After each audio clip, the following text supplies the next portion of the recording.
Hakatindo, Himpunan Keluarga Tahajud Indonesia. Bismillahirrahmanirrahim. Bersama Allah yang Maha Pengasih, yang Maha Penyayang. Segala urusan yang mau kita mulai harus kita bacakan. Bismillahirrahmanirrahim. Karena Bismillahirrahmanirrahim itu mempunyai makna bersama Allah yang Maha Pengasih, yang Maha Penyayang. Artinya apa? Artinya kalau kita sudah bersama Allah itu, maka Allah pasti akan melindungi kita, akan membimbing kita, akan memimpin kita.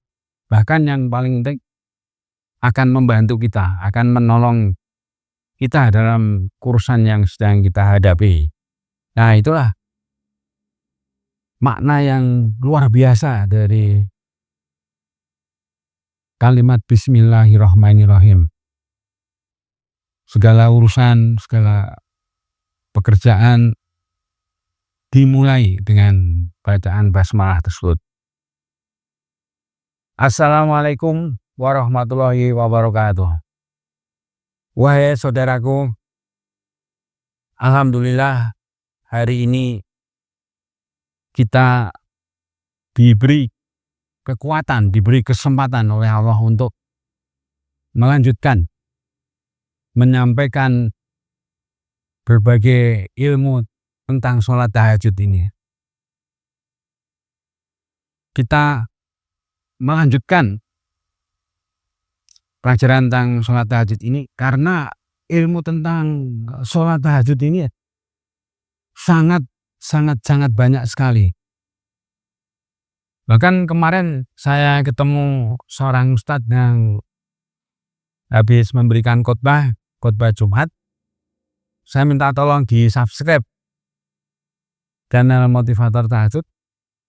Beliau kaget, ini banyak sekali ini videonya, gitu katanya. Saya nggak menyangka ini. Saya tidak pernah membayangkan komentar beliau, ilmu tahajud bisa dikaji dengan begitu luasnya. Nah, kemudian kita sampaikan, Pak Ustadz, semakin kita menyelam ke dalam lautan ilmu sholat tahajud, maka akan kita menemukan ilmu-ilmu baru, bahkan informasi baru yang terkait dengan sholat tahajud ini. Benar-benar Pak Ustadz tersebut menyatakan, kalau begitu akan saya lihat semua video Pak Haji, katanya. Ya, terima kasih. Nah, jadi alhamdulillah seorang ustadz pun merespon dengan baik usaha-usaha menyampaikan ilmu tentang sholat tahajud ini. Alhamdulillah, tanpa terasa kita semakin jauh, semakin mendalam mengkaji pelajaran tentang sholat tahajud ini. Kalau kita melihat buku-buku yang sudah ada aja, sampai 140.000 buku tentang sholat tahajud itu memang luar biasa yang ditulis oleh para ahli sholat tahajud tersebut. Alhamdulillah, jumlah video yang diproduksi oleh Hakatindo, Himpunan Keluarga Tahajud Indonesia ini semakin banyak. Dan alhamdulillah juga ditayangkan di YouTube. Artinya apa? Dinilai baik oleh YouTube sehingga layak untuk tayang di YouTube. Dengan channel Motivator Tahajud. Dan tanpa terasa juga sudah semakin banyak subscriber. Kemarin tanpa saya duga-duga itu ada penambahan cukup banyak subscriber dari orang-orang yang melihat dan tertarik dengan video tahajud tersebut. Yang kemudian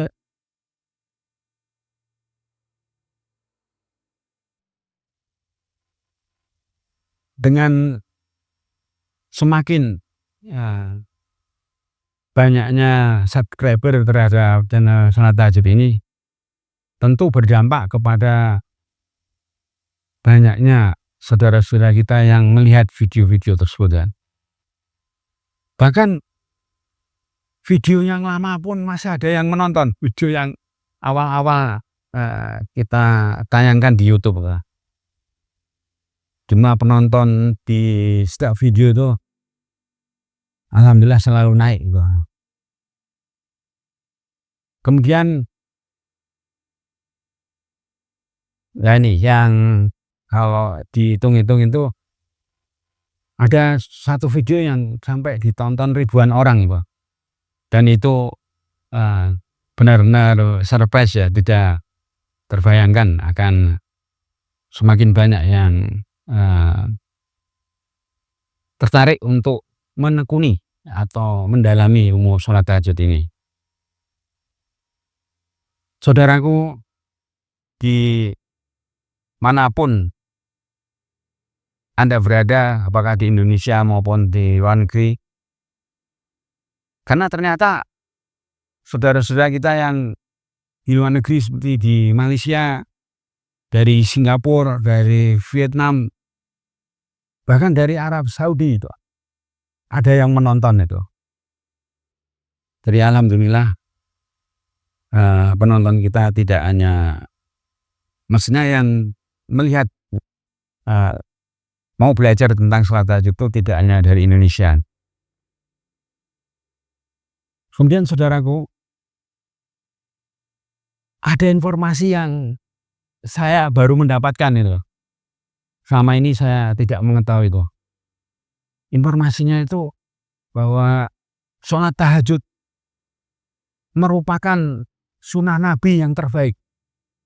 Wah, ini luar biasa bagi saya karena banyak orang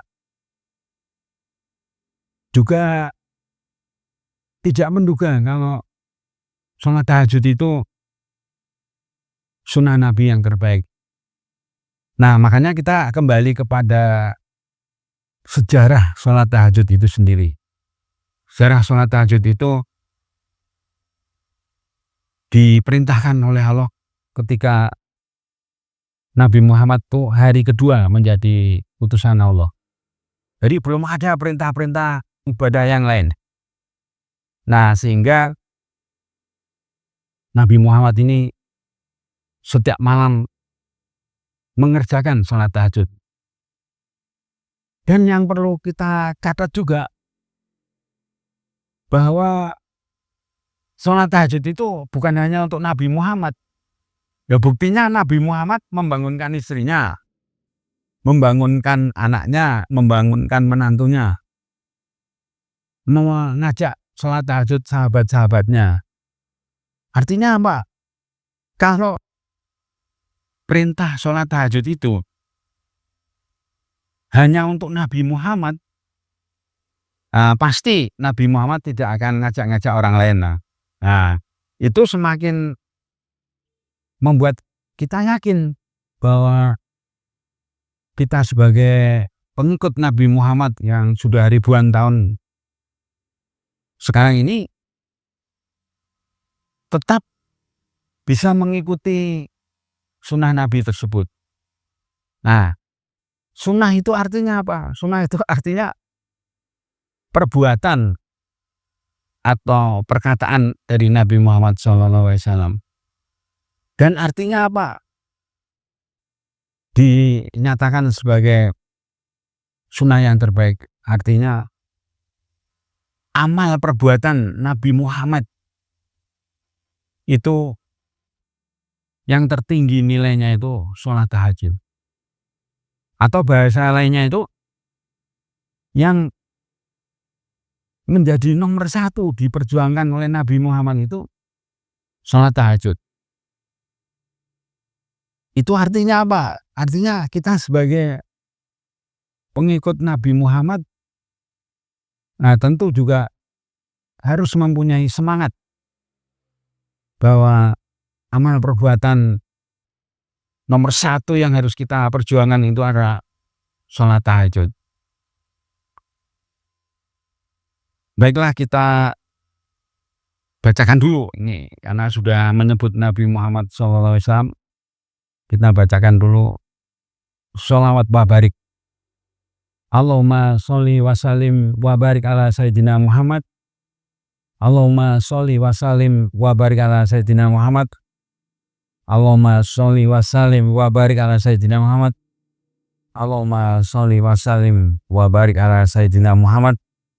Allahumma sholli wa sallim wa barik ala sayyidina Muhammad. Wahai saudaraku, ada orang yang tidak mau mengerjakan sholat tahajud, salah satu alasannya itu bahwa sholat tahajud itu hanya wajib bagi Nabi Muhammad. Nah, akhirnya dia tidak mau sholat tahajud kan? Kenapa? Punya dalil bahwa sholat tahajud itu hanya diperintahkan kepada Nabi Muhammad karena beliau itu utusan Allah, karena beliau itu nabi. Kita kan bukan nabi katanya. Ya tapi orang tersebut lupa ya bahwa Al-Quran itu diturunkan oleh Allah untuk semua manusia di dunia ini. Bahkan orang bukan Islam juga boleh membaca isinya Al-Quran itu. Di Amerika sendiri Al-Quran dicetak hanya terjemahannya, jadi teks Arabnya nggak ada. Alhamdulillah saya pernah beli bukunya itu. Jadi judulnya itu The Holy Quran. Dibuka nggak ada tulisan Arabnya, satu baris pun. Isinya adalah terjemahan Al-Quran dalam bahasa Inggris, sehingga semua orang yang penasaran ya atau tertarik gitu ya, itu membaca ya terjemah Al-Quran tersebut. Dan yang saya salut ya, yang saya catat itu, catatan penting itu, kita membaca Al-Quran bahasa Inggris itu tujuannya satu, memahami isinya. Jadi, oh ayat ini maksudnya ini, ayat ini maksudnya ini dan seterusnya. Nah itulah tujuan diterbitkannya Al-Quran tanpa tulisan teks Arabnya itu, untuk supaya mudah dipahami.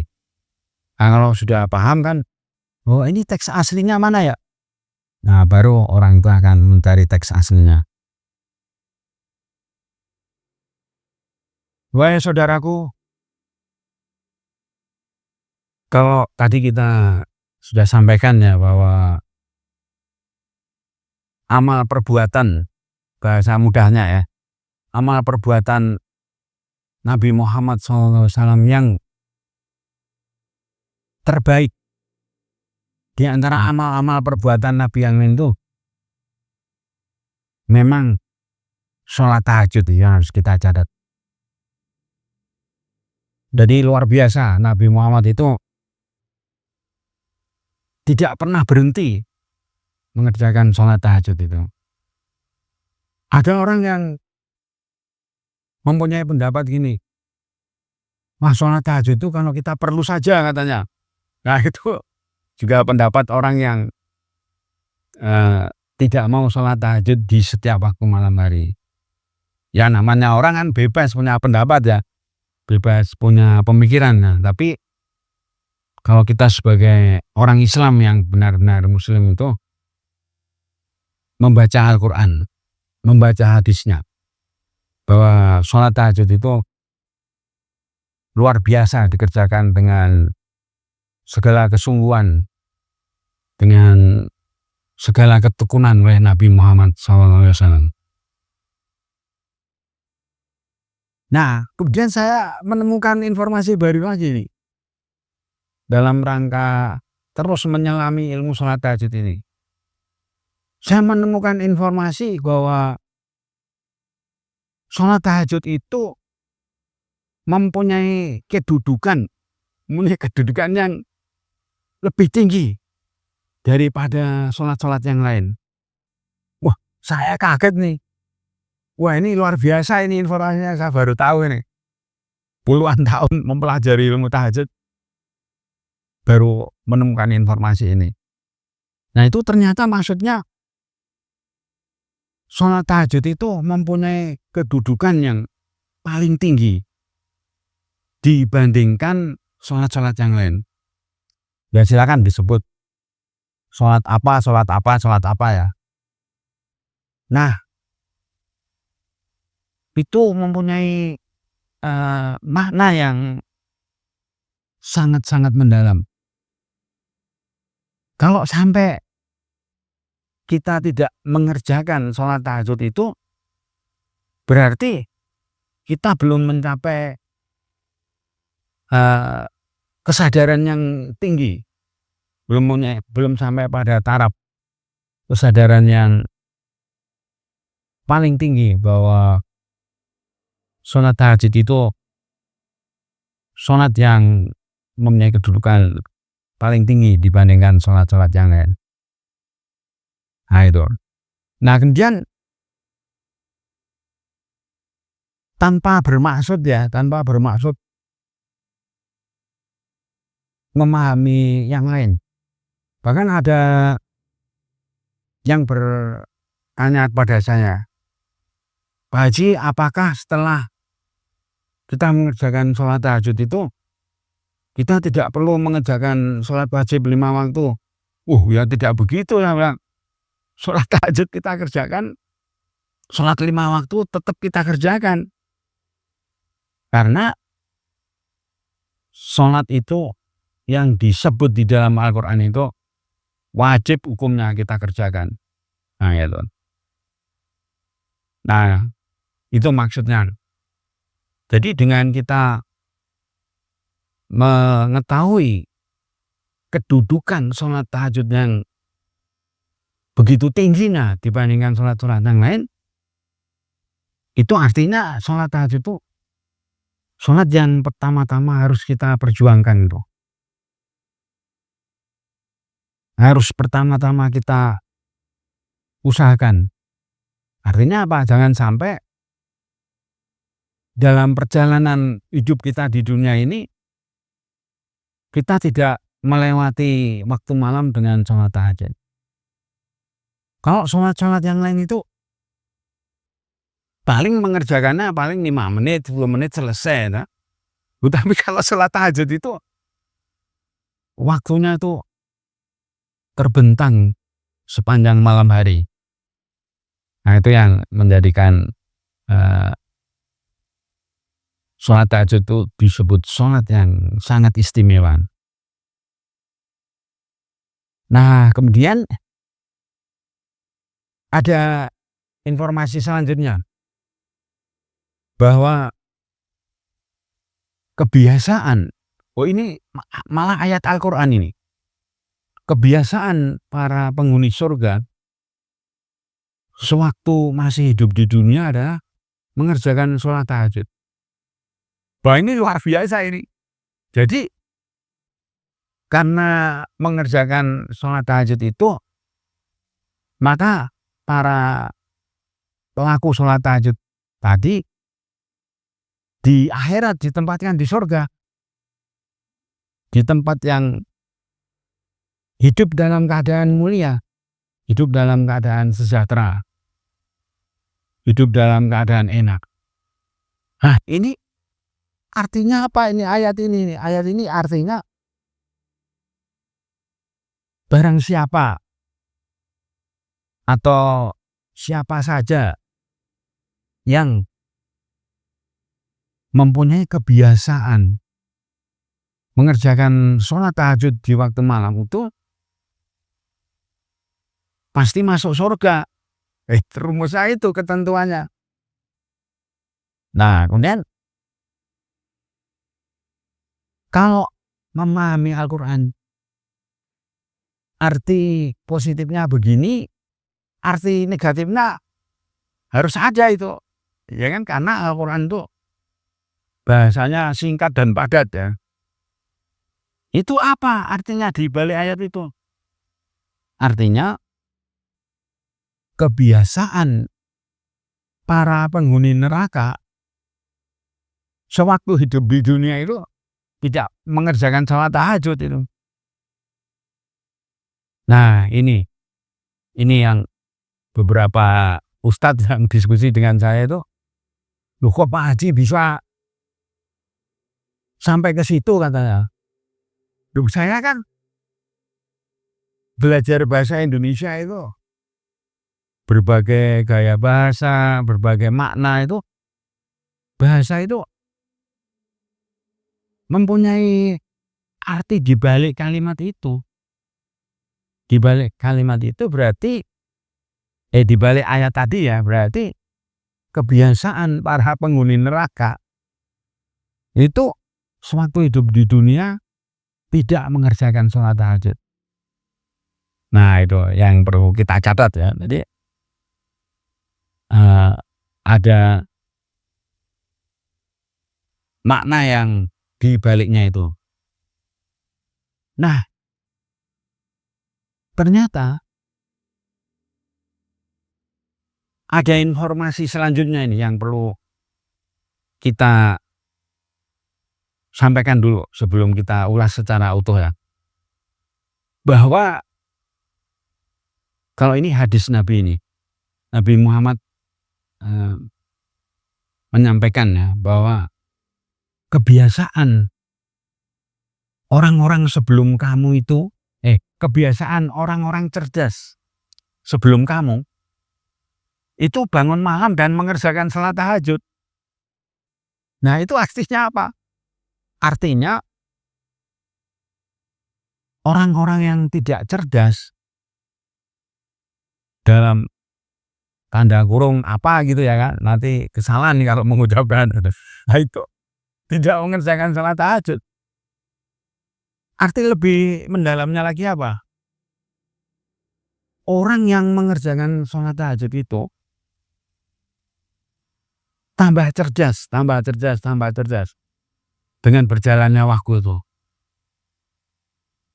Nah, pernah tidak kita memperhatikan ada orang tua umur 90 tahun kok pikun ya Pak Ade ya, pikun tuh lupa segala-galanya tuh. Jangankan pikun, kita tanya aja sudah tidak bisa menjelaskan dulu. Soalnya masih hidup tapi dalam bahasa agamanya itu sudah tidak cerdas lagi. Sudah hilang kecerdasannya. Lah, saya kan kemudian berpikir ya, oh lah ini bukti kakek-kakek ini itu waktu mudanya tidak sholat tahajud. Ya kan akhirnya ketahuan kan. Nah, orang-orang yang tidak mau sholat tahajud itu pada akhirnya ketahuan. Ya salah satunya itu tadi. Di masa tuanya di saat umur misalnya 90 tahun ya, itu sudah pikun, sudah lupa, terus sudah nggak inget apa, sudah nggak inget banyak yang hilang ilmunya. Kata orang-orang itu, wah bapak itu dulunya orang hebat itu, di masa tuanya kok malah kehilangan segala ilmunya. Karena ditanya udah nggak bisa, udah banyak yang lupa. Nah itu. Tapi sebaliknya Ada orang yang meskipun umurnya sudah 100 tahun Pak Andi, masih bisa jadi dosen Pak Andi. Nah, itu yang perlu kita contoh Pak Andi. Jangan sampai kita nanti seandainya ya diberi panjang umur oleh Allah itu, jangan sampai saat itu kita benar-benar pikun atau lupa, terus nggak bisa apa-apa lagi itu kan. Nah itu jangan sampai itu Pak Andi. Karena bagaimanapun ya, jangan sampai kita bahasa mudahnya itu, jangan sampai kita sengsara nanti jika diberi umur yang panjang. Nah, ada orang bilang begini Pak Andi ke Pak Yosef ke saya, "Ya, kamu kok punya cita-cita umurnya sampai 100 tahun lebih," gitu katanya. Sedangkan Nabi Muhammad aja cuma 60 tahun katanya. Ya kan Nabi beda. Nabi Muhammad itu kan utusan Allah. Dan Nabi kan beliau itu. Ya kalau saya kan bukan Nabi, saya manusia biasa gitu. Nah jadi ada orang yang dipanjangkan umurnya tapi sengsara hidupnya. Nah itu berarti orang itu hidupnya dalam keadaan, dalam bahasa agama hidupnya di neraka itu. Kalau hidup di mata Tuhan sengsara itu. Nah, jadi orang-orang yang mengerjakan sholat tahajud setiap malam itu tambah umur, tambah cerdas gitu. Ya kan? Jadi itu hukum yang pasti. Hukum yang pasti dari Allah gitu. Nah, berarti kalau kita gabung-gabungkan dengan informasi tadi dua informasi sebelumnya itu, yang masuk surga itu orang-orang yang cerdas dan orang-orang yang mengerjakan sholat tahajud. Ingat. Nah, dua syarat itulah yang menjadi penentu memasuki surga. Jadi surga itu dalam makna yang luas adalah kehidupan yang enak, kehidupan yang tidak sengsara. Jadi kalau kita hidup dalam keadaan enak, dalam keadaan sejahtera, dalam keadaan sehat ya, itu kita hidup di surga Pak Andi, Pak Yosef.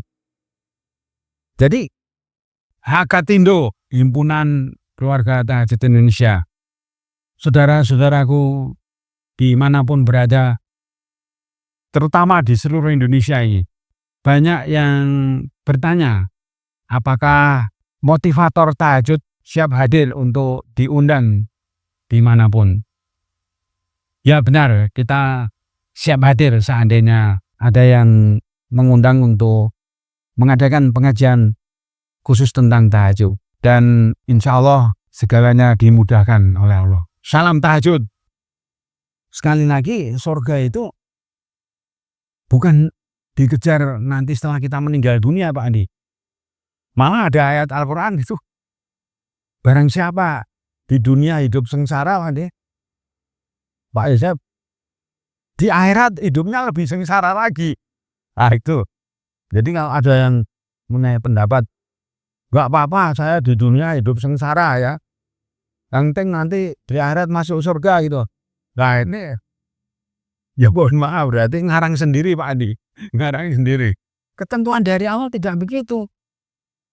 Justru sewaktu kamu hidup di dunia itu, berjuanglah supaya tidak memasuki kehidupan yang sengsara. Nah baiklah, sebelum kita lanjutkan, kita bacakan dulu surat Al-Fatihah. Ini sudah jauh surat Al-Fatihahnya belum dibaca ini. A'udzubillahi minasyaitonirrajim. Bismillahirrahmanirrahim. Alhamdulillahirabbil alamin arrahmanirrahim. Maliki yaumiddin. Iyyaka na'budu wa iyyaka nasta'in. Ihdinas syiratal mustaqim. Syiratal ladzina an'amta 'alaihim ghairil maghdubi 'alaihim waladdallin. Amin. Surat Al-Fatihah ini ada yang berpendapat bahwa Bismillahirrahmanirrahim itu ayat pertama Pak Andi. Jadi Pak Yosef, surat Al-Fatihah kalau kita buka Al-Quran itu ayat pertamanya tuh Bismillahirrahmanirrahim. Tapi ada juga yang berpendapat begini Pak Andi. Bismillah itu bukan bagian dari surat Al-Fatihah kata. Ayat pertama dari surat Al-Fatihah itu ada Alhamdulillah. Segala puji bagi Allah Tuhan seluruh alam semesta. Nah, alhamdulillahirabbil alamin. Jadi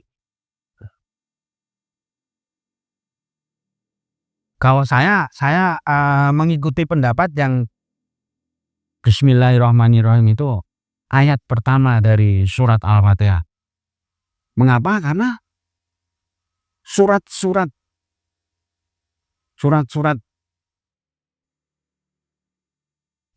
setelah surat Al-Fatihah itu surat Al-Baqarah, surat-surat dan seterusnya itu ayat pertama tidak dimulai dengan Bismillahirrahmanirrahim. Misalnya surat Al-Baqarah ya, itu ayat pertamanya Alif Lam Mim, Alif Lam Mim. Nah, banyak orang yang mempunyai pendapat ya bahwa Alif Lam Mim itu artinya apa? Hanya Allah yang mengetahui artinya. Coba kita buka terjemah Al-Quran. Sebagian besar Alif Lam Mim itu diterjemahkan hanya Allah yang mengetahui artinya. Tapi alhamdulillah saya berhasil menemukan makna Alif Lam Mim itu. Setelah saya beli beberapa tafsir Al-Quran itu, suatu saat saya menemukan tafsir Al-Quran yang bisa menjelaskan Pak Andi. Di Alif Lam Mim itu artinya akulah Allah yang maha mengetahui. Jadi surat Al-Baqarah itu dimulai dengan pernyataan akulah Allah yang maha mengetahui. Itu artinya apa? Artinya Allah itu ada. Ya kan? Kanan. Yang menurunkan Al-Quran itu Allah. Allah menyatakan akulah Allah yang maha mengetahui. Nah itu. Jadi semua ayat Al-Quran itu ada artinya, ada maknanya. Saya pernah ketemu orang yang namanya Yasin. Nah itu kan surat Yasin kan. Itu saya tanya beliau itu, Pak Haji, maaf kalau boleh tanya, Yasin itu artinya apa gitu. Dan saya bukan mau ngajarin Bapak gitu ya. Terus saya nggak tahu itu nama pemberian orang tua saya tuh. Nah, malah beliau minta tolong artinya apa? Kalau Pak Haji tahu ya. Ya mohon izin ya, saya mau menyampaikan, tapi saya bukan ngajarin Bapak karena beliau lebih senior dari saya. Yasin itu artinya wahai orang yang mulia. Yang dipanggil Yasin itu siapa? Nabi Muhammad. Yasin gitu kan. Itu. Nantilah penjelasan lebih banyaknya kita ulas ya dengan dalam kesempatan waktu yang lain. Nah, terus saya mencatat ada yang berkomentar, katanya sholat tahajud itu bukan untuk masuk surga katanya. Loh, kok bisa punya pendapat seperti ini? Berarti ya mohon maaf ya, orang yang mempunyai pendapat sholat tahajud itu bukan untuk masuk surga, belum membaca ayat Al-Quran yang menyatakan bahwa kebiasaan para penghuni surga sewaktu kita hidup di dunia itu adalah mengerjakan sholat tahajud. Nah, ini sangat jelas artinya. Nah, orang-orang yang sholat tahajud malam-malam itu berjuang untuk bisa nanti di akhirat itu memasuki surga yang disiapkan oleh Allah itu. Nah, itu. Jadi mohon maaf ini yang berpendapat, yang berkomentar sholat tahajud itu bukan untuk masuk surga itu bertentangan dengan ayat Al-Quran tuh. Nah, kemudian begini maksud saya. Kalau kita menekuni sholat tahajud ini, kita harus mencermati dari dua sisi. Dua sisi itu gini maksudnya. Seperti satu keping mata uang gitu ya. Dari sisi di sini gimana, dari sisi sini gimana. Nah, itu ternyata banyak orang yang ya mohon maaf ya, belum kepikiran sampai ke situ. Belum sampai kepikiran sampai ke situ. Nah, sebagai contoh ya, sholat tahajud ini merupakan sholat yang balasannya disebut dengan jelas di dalam Al-Quran. Balasan dari Allah itu sangat jelas disebut berbagai kesempatan itu. Maksudnya gitu, dalam berbagai ayat gitu, dalam berbagai ayat itu hanya sholat tahajud yang sejauh ini kita mengetahui ya, yang disebut hadiahnya apa yang akan diberikan.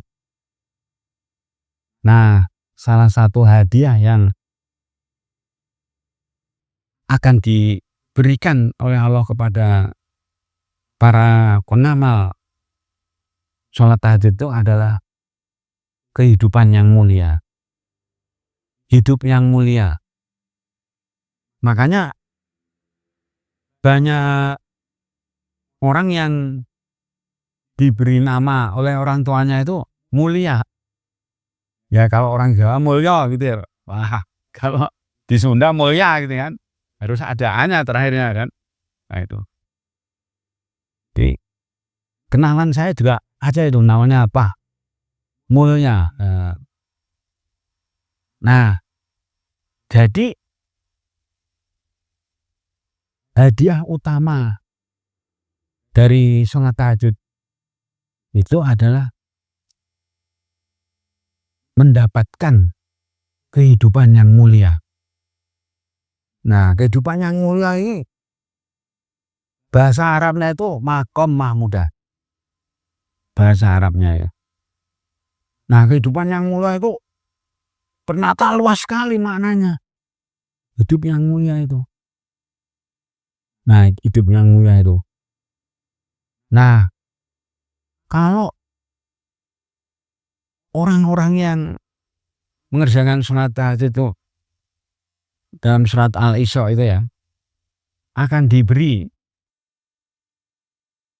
kehidupan yang mulia, maka sebaliknya ya, karena kalimat negatifnya ya, berarti ya dalam materi sebelah sisinya itu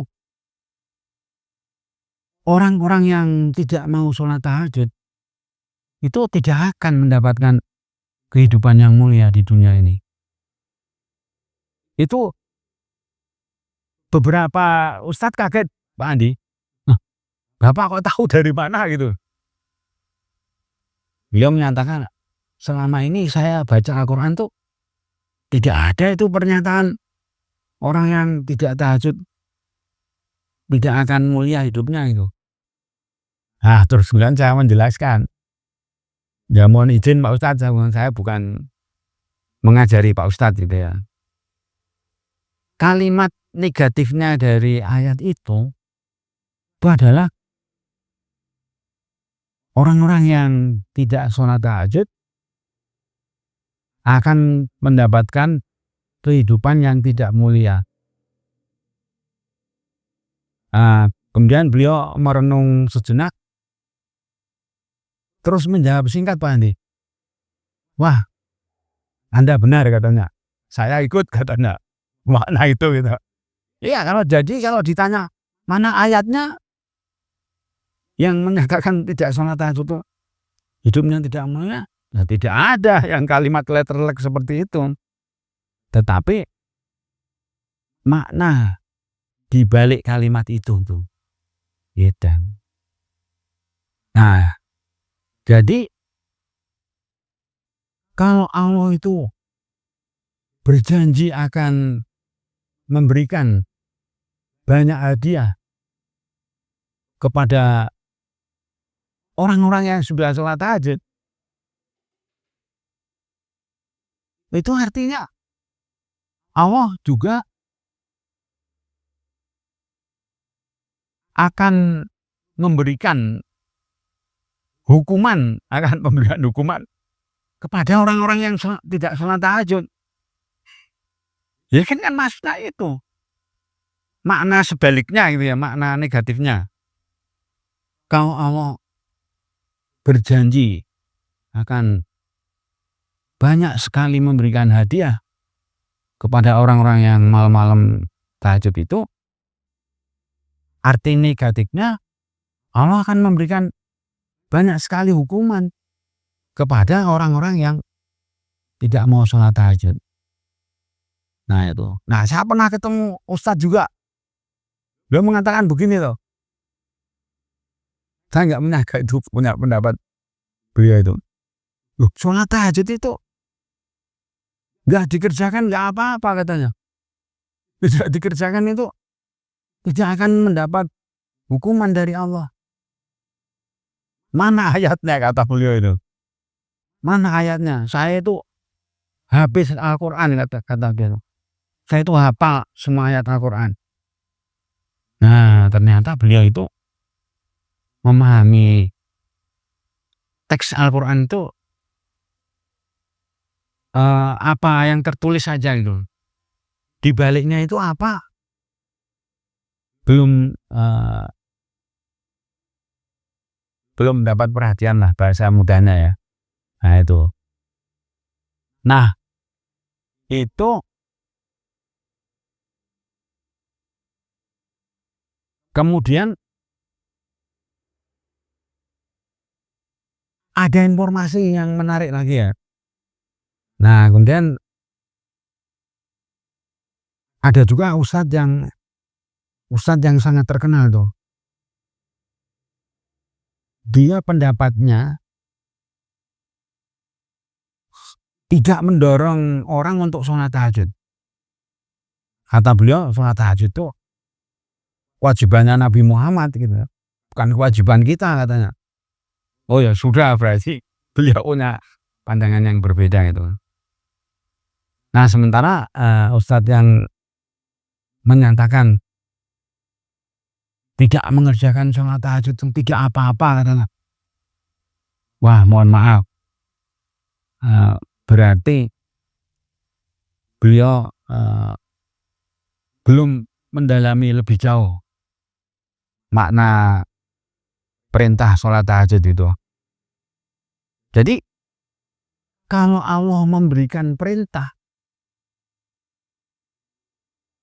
kepada manusia ya, berarti untuk kebaikan manusia itu sendiri, bukan untuk kebaikan Allah. Nah, mengapa sholat tahajud itu diturunkan dalam Al-Quran dan diperintahkan kepada semua manusia. Karena untuk kebaikan manusia itu sendiri. Nah, kalau manusia mengerjakan, berarti mendapatkan pembalasan dari Allah itu berupa imbalan hadiah ya, kehidupan yang mulia, mendapatkan banyak kenikmatan hidup gitu. Nah, sebagai contoh perbandingan Pak Yosef, yang satu orangnya sehat, yang satu orangnya kena penyakit jantung, terus harus dioperasi 500 juta, harus dibelah dana. Nah itu dibandingkan dengan orang yang seumuran dan masih sehat itu, berarti kan mulia yang masih sehat kan. Itu maksudnya di sana ini. Nah, berkaitan dengan penyakit jantung ini, saya mendapat informasi Pak Yosef. Itu profesor spesialis jantung. Dia menyatakan begini, so, saya itu tahu semua jenis penyakit jantung. Saya itu tahu caranya mengobatinya. Tetapi saya tidak tahu kenapa kok orang kena penyakit jantung. Nah itu Pak Yosef. Nah, jadi saya pikir gini loh, dokter itu ya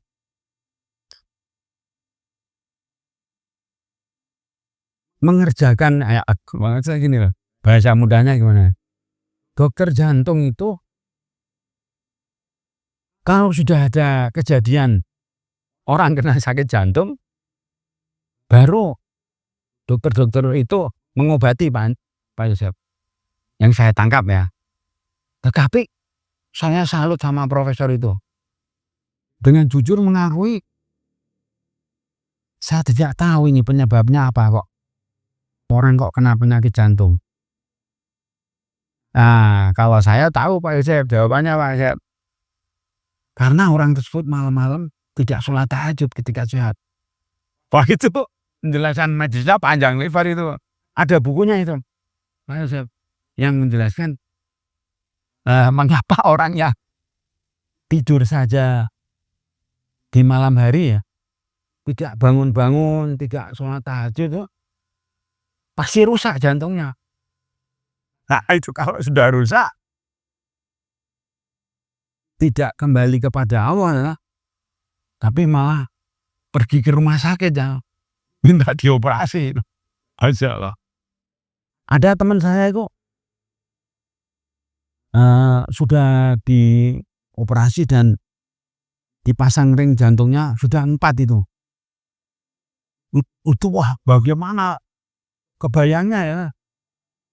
Nah sementara orang-orang yang malam-malam sholat tahajud itu masih selamat Pak Yosef, jantungnya masih sehat, nggak perlu aneh-aneh dipasangin ring gitu ya kan. Nah itu jangan capek itu. Sekali operasi itu mahal sekali itu. Nah kemudian jadi maksudnya gini, Allah itu menciptakan berbagai jenis penyakit. Penyakit macam-macam diciptakan, misalnya kanker darah. Darah kok bisa ada kankernya itu. Dan itu orang yang kena kanker darah itu artinya apa? Artinya sudah siap-siap dijemput malaikat mencabut nyawa itu. Kemudian penyakit kanker otak itu ada informasi itu seorang dokter loh Pak Yosef malah kena kanker otak. berobat ke mana-mana nggak sembuh. Akhirnya meninggal loh. Udah saking menderita sekali tuh. Terus penyakit apa lagi ya yang mengerikan itu, misalnya tumor ganas gitu. Itu juga banyak orang nggak tahu ini asal usulnya tuh gimana gitu loh. Tapi kalau berdasarkan hadis Nabi ya, sholat tahajud itu mengusir semua penyakit dari dalam tubuh kamu. Itu artinya apa? Artinya kalau dibaca oleh orang-orang yang mengetahui ya, itu artinya orang yang malam-malam sholat tahajud itu tetap sehat sampai saatnya dipanggil oleh Allah. Nah, kemarin saya melihat video itu bagus itu ceramahnya seorang kiai yang sudah sangat senior itu. Mati itu bukan semata-mata karena orang itu sakit. Ada orang yang sehat, yang sudah waktunya dipanggil Allah, meninggal ya, gitu. Nah, jadi penyakit apa lagi yang mengerikan? Gagal ginjal. Itu ginjalnya rusak terus harus cuci darah tiap 2 hari sekali. Terus ada lagi itu penyakit yang mengerikan tuh, darahnya mengental. Pak Yusuf, darah itu kan harusnya cair ya, mengalir ke seluruh tubuh itu. Ini darahnya mengental. Terus saya tanya, ada yang menjelaskan, iya kalau darahnya mengental nanti dia mengalir ke jantung, jantungnya rusak, mengalir ke paru-paru, paru-parunya rusak karena terlalu kental. Nah, manusia terus menciptakan berbagai macam obat untuk mengencerkan itu, mengencerkan darah yang kental itu. Bahasa teknisnya itu apa lupa saya. Tapi kalau yang keserang kakinya menjadi busuk Pak Ijab. Nah, itu solusinya apa kalau kakinya busuk? Dipotong. Masya Allah. Saya punya kenalan itu. Wah, duitnya bayaran yang miliaran itu. Kakinya harus dipotong.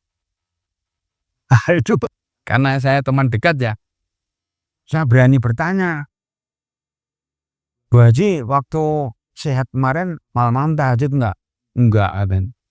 Ya sudah, berarti dalam hati saya, wah benar ini.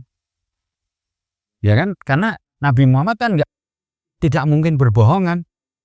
Kalau dia memberitahu sholat tahajud itu mengusir semua penyakit dari dalam tubuhmu. Artinya apa? Loh, kalau semua penyakit sudah diusir kan, di tubuhnya orang itu udah tidak ada penyakit ya. Nah, itu maknanya.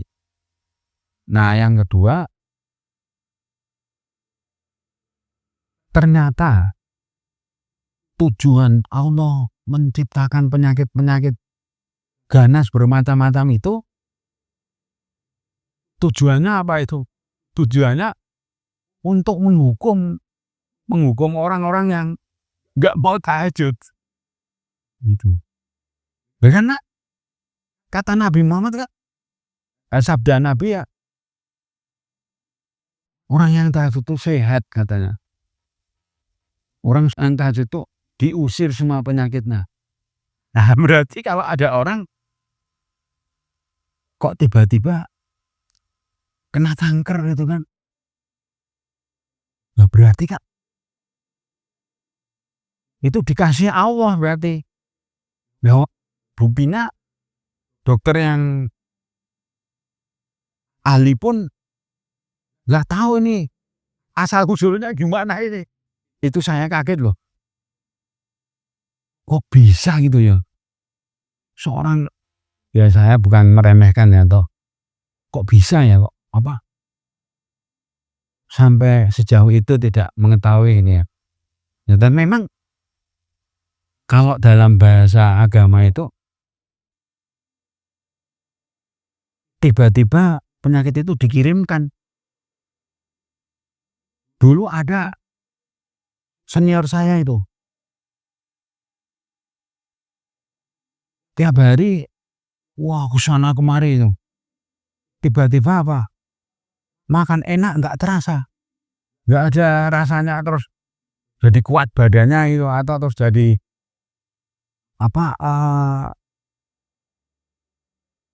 punya kekuatan itu kan kalau orang makan enak kan habis makan enak kan punya kekuatan. Nah itu dia enggak, kok saya kok lemes gitu ya, baru sadar itu nggak pernah pergi ke dokter beliaunya karena merasa badannya sehat-sehat aja gitu. Wah setelah ke dokter singkat cerita ternyata seluruh tubuhnya udah kena kanker stadium yang tertinggi itu. Langsung karena punya uang ya pergi ke Amerika, pergi ke Jerman, pergi ke Jepang itu. Nggak ada yang sanggup ngobati. Nah akhirnya ya pulang ke Indonesia, rumah sakit di Indonesia juga tidak sanggup menyerah gitu. Akhirnya cuma bertahan sebulan itu. Dan terus nggak kuat lagi. Nah itu artinya apa? Artinya beliau aja nggak merasakan kok itu kalau ada sakit di dalam tubuhnya loh. Nah kita sebagai orang Islam itu udah diberitahu rasanya oleh Nabi Muhammad. Kan kita nggak mungkin setiap minggu kontrol ke dokter gitu ngecek sakit apa ini gitu kan. Ya apa ya? Ya kebanyakan orang kan nggak ada yang tiap bulan saya CT scan gitu kan, nggak ada karena biayanya sangat mahal. Itu. Nah, bagaimana resepnya kita sebagai orang Islam? Solusinya cuma satu. Malam-malam tahajud udah nggak akan kedatangan penyakit. Kenapa? Karena itu sabda Nabi yang pasti benar. Nabi Muhammad kan nggak pernah berbohong. Ya Pak Yusuf ya. Nabi Muhammad dijuluki apa? Al-Amin, orang yang terpercaya itu. Nah itu gunanya kita belajar itu di situ itu. Nah terus sekarang ada informasi lagi Pak Yusuf, gencar sekali nih di TikTok ini. Katanya kita tidak perlu sembahyang katanya. Loh, saya kaget nih, Dok. Jadi rumusnya itu 4 ya. Kita tidak perlu sembahyang, kita tidak perlu berdoa, terus yang penting tidak perlu sembahyang, tidak perlu berdoa, tidak perlu mendirikan tempat ibadah. Nah, saya ikutin betul itu. Terus yang terakhir itu, yang penting kita berbuat baik kepada sesama. Wah ampun. Dan kalau kita orang Islam, terus disuruh tidak sembahyang itu, terus gimana? Orang ajaran utama dalam agama Islam itu, ya sholat itu.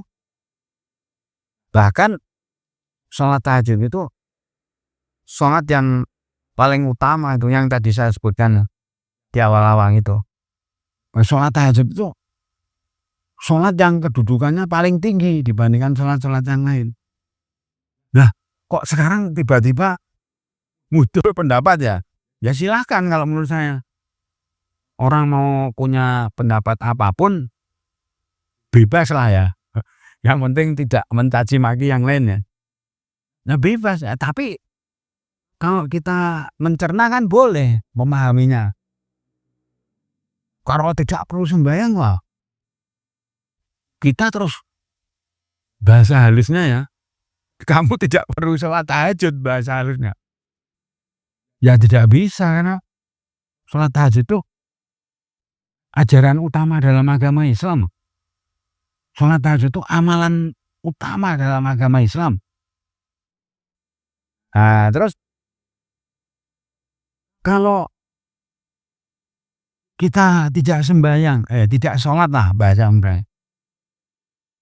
Pertama tidak sholat tahajud itu, nah kalau kita orang Islam berarti tidak mengikuti Al-Quran lagi, ya, meninggalkan Al-Quran berarti. Nah, terus yang kedua itu saya kaget juga kok bisa punya pendapat. Kita tidak perlu berdoa lagi katanya. Lah, padahal di dalam Al-Quran dikatakan ya. Nah ini menurut pendapat kita ya, menurut pendapat mereka silakan aja. Menurut pendapat kita, loh justru berdoa itu diminta oleh Allah. Ya nah, ketika waktu malam hari di sepertiga malam terakhir itu Allah membuat pengumuman, siapa yang berdoa kepadaku, aku kabulkan doanya. Nah kan berarti disuruh berdoa. Ya? Kok ini ada yang mengajari tidak usah berdoa. Nah terus gimana kita tidak berdoa? Nah, terus kalau kamu minta ampun kata Allah itu, semua kesalahanmu pasti saya ampuni. Ya itu kan berdoa. Berdoa itu memohon artinya. Ya memohon diampuni termasuk berdoa. Nah terus yang ketiga itu tidak perlu mendirikan tempat ibadahnya. Karena menurut pendapat beliau itu ya, orang mendirikan tempat peribadatan, tempat beribadah itu, loh kok tujuannya membangun rumah ibadah mewah-mewahnya, membangun yang paling bagus gitu. Kan berarti berlomba-lomba bermewah-mewah katanya. Ya masa misalnya ada membangun masjid habis ratusan miliar gitu Pak Yosep, kok dinilai itu hanya apa pamer pamer bahwa saya nih bisa bangun tempat peribadatan paling mahal nih. Ya bukan di situ tujuannya ya. Ya namanya orang kalau punya uang kan ya pengen membangun masjid yang paling bagus ya. Ya Pak Yosef ya. Masa punya uang bangun masjid sesederhana mungkin ya. Nah itu. Jadi menurut Bapak tersebut ya tuh, tidak perlu kita membangun tempat peribadatan yang tujuannya mau apa? Marketing katanya, mau memarketingkan agamanya. Mau bermewah-mewah. Ya saya yakin agama lain tuh membangun tempat ibadah sebab-sebabnya itu bukan punya tujuan mau mengalahkan tempat ibadah yang lainnya. Karena memang punya dana untuk membangun itu ya kan. Nah yang terakhir itu apa Pak Yosef? Pendapat beliau itu yang penting tuh kita berbuat baik kepada sesama kita. Nah terus ditanya, terus dia tanya, ya Tuhan Bapak itu siapa katanya? Ada dia yang jelasin, Tuhan saya itu ya perbuatan baik itu katanya. Oh berarti saya mulai memahami ya bahwa pengertian Tuhan itu dipahami berbeda, ya kan, dipahami. Kalau orang Islam tuh Allah itu penguasa seluruh alam semesta ini. Allah lah yang menciptakan seluruh alam semesta dan isinya, dan Allah tidak sama dengan makhluk-makhluk ciptaannya itu. Ya analogi sederhananya tuh, ada tukang kayu menciptakan meja gitu dan kursi itu. Kan meja dan kursi itu pasti tidak sama dengan yang menciptakan kan. Nah itu logika sederhananya ya, analoginya. Nah kalau begitu, kalau begitu ya maksud saya itu, ya kita berbuat baik itu untuk apa? Kok menyatakan yang penting berbuat baik kepada orang lain, kok.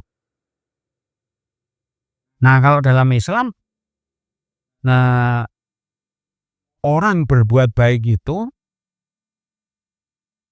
dengan tujuan untuk mendapatkan balasan dari Allah. Berupa apa? Berupa kenikmatan hidup. Karena kita akan memperoleh, kita akan mendapatkan sesuatu itu harus dengan amal perbuatan. Gitu? Ya seperti contohnya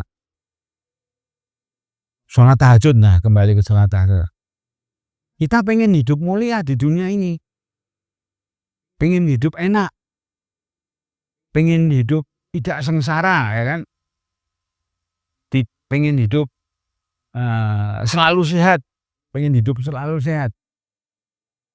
Nah itu ada harganya Pak Yosef. Maksudnya gini loh. Ada sesuatu, masa ini ada amal perbuatannya dulu. Gitu. Misalnya orang yang tidak mau tahajud pasti sakit. Nah sekarang kita pengen hidup kita sehat sampai nanti. Nah berarti kita harus punya amal perbuatan, ya kan? Nggak mungkin lah kita pengen sehat cuma saya pengen sehat terus diem aja, ya kan? Nah itu dalam Islam amal perbuatan yang harus dikerjakan untuk tetap sehat, tetap hidupnya enak itu ya mengerjakan sholat tahajud di waktu malam. Nah itulah bahasa bisnisnya ya. Harga yang harus dibayar. Ya nggak mungkin lah kita pengen sehat terus semaunya sendiri gitu ya. Terus gratis gitu misalnya. Itu ibaratnya ya. Nah itu sebagai analogi ya. Sebagai istilahnya apa yang tepat ya? Sebagai konsekuensinya. Jadi Allah tuh menurunkan ajaran sholat tahajud itu untuk menyelamatkan hidup manusia. Ya kan? Jangan sampai sewaktu hidup di dunia kena kanker gitu kan. Jangan sampai selama hidup di dunia kena penyakit tekanan darah tinggi gitu kan. Atau kena penyakit apa itu. Jangan sampai.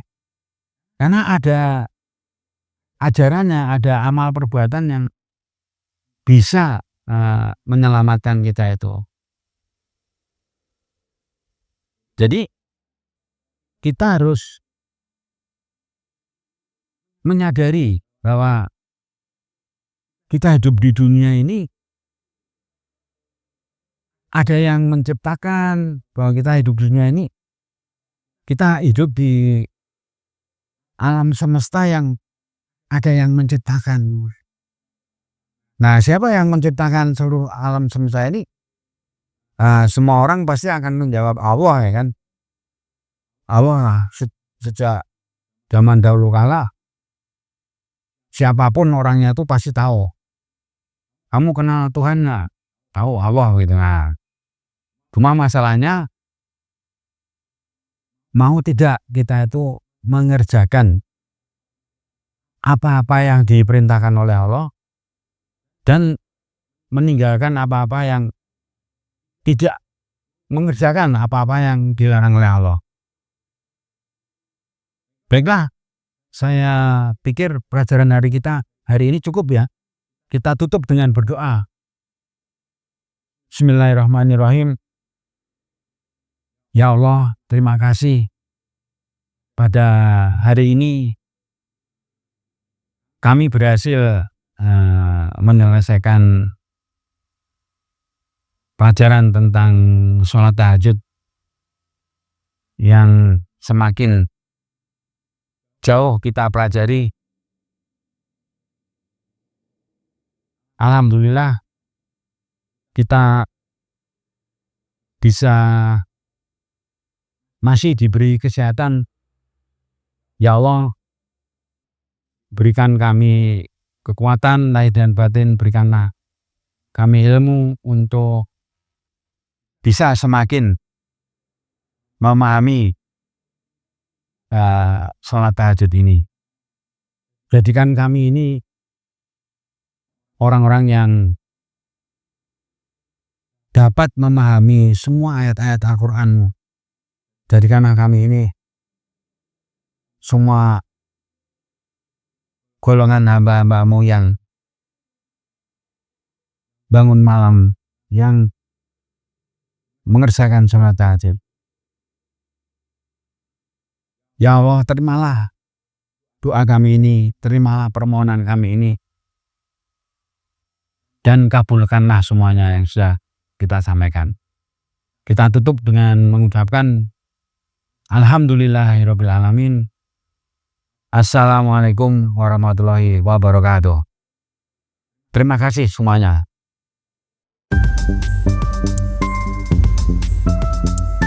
Hakatindo, Himpunan Keluarga Tahajud Indonesia.